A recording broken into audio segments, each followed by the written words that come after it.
Captain Padraig of the Ardanian Army. What can be said about you that hasn't already been immortalized in legends and memes? Well, nothing too much, nothing earth-shattering, no spoilers will be found here, but there are a few kinda funny things.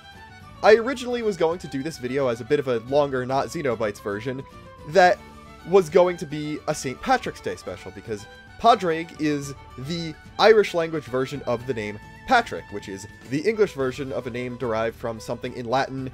St. Patrick was Christian, Latin name makes sense.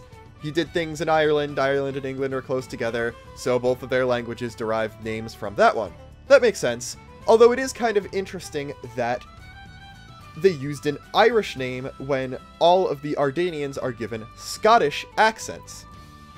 This led to a bit of a rabbit hole that's going to end up being its own video of looking up the names of other Ardanian characters, and it turns out that for the most part they just use Irish and Scottish Gaelic intermittently to come up with names. They're two forms of the same language, they derive from the same common origin. That's fair enough, although this makes it funnier that he was given an Irish name and not a Scottish one, because Padraig's big claim to fame, other than Think You Can Take Me and the Ethernet, is not being able to recognize the color emerald, which is so much funnier in the English version because Ireland is known as the Emerald Isle, and the guy with the Irish name doesn't recognize the color emerald. I have a feeling that this was actually a localization in-joke more than anything, because the idea of giving Ardanians Irish and Scottish names came from, or was come up with at the same time as, the idea of giving them Scottish accents, which you can't really do a Scottish accented English in Japanese, so this entire idea was probably an English original, even though obviously he still couldn't recognize the color green in Japanese.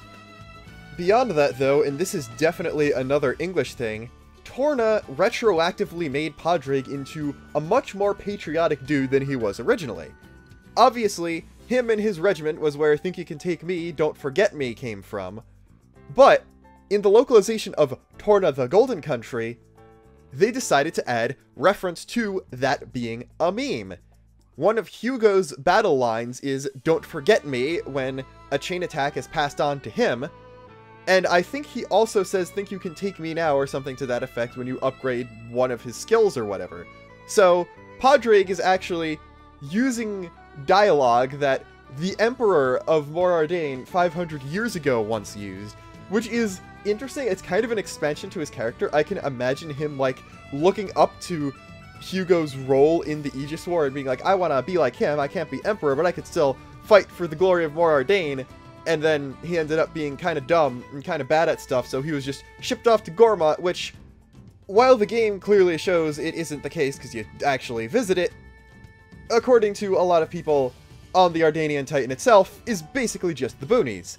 It's heavily implied that the Torgoth relay base is basically where they just shove all the bad recruits off who they don't want actually fighting on the front lines should war with Araya ever happen. And we could definitely see that in the general competence of the leader of said soldiers. And while it does seem that in all of his incompetence and stupidity he was completely deserving of the demotion he gets, which you can find out about if you go visit him at the Torgoth relay base once Morag joins, he did surprisingly well for who he was. He was tasked with capturing the Aegis, and while yes, him not being able to recognize the color green is very, very stupid on his part, it's also worth noting that his job in those fights was to work with and support the Lady Brigid. He brought out the Ethernet and stuff. He almost had them on the ropes. They would have lost that fight had Tora not intervened.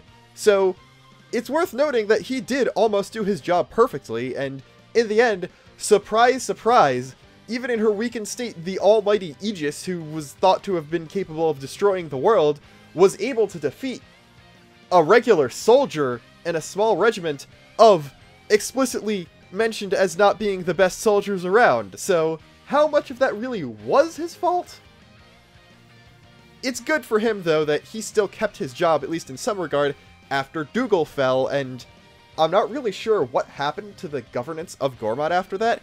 It's mentioned that once Dougal leaves, the Gormati start taking over again, and it brings up the idea with, yeah, the colonializing power got in there and has been in control for a while, and the natives want to, you know, get their freedom back, but also they've been in power for so long that no one's alive who remembers governing themselves, because it's mentioned that the Gormati chiefs don't know what to do with first off, the changes to the lifestyle that was brought on by the Ardanian invasion, and also, I guess it's just been the better part of a generation since Gormot's been able to govern itself, which left people in a bit of high water and stuff, although I guess the military is there just to provide support.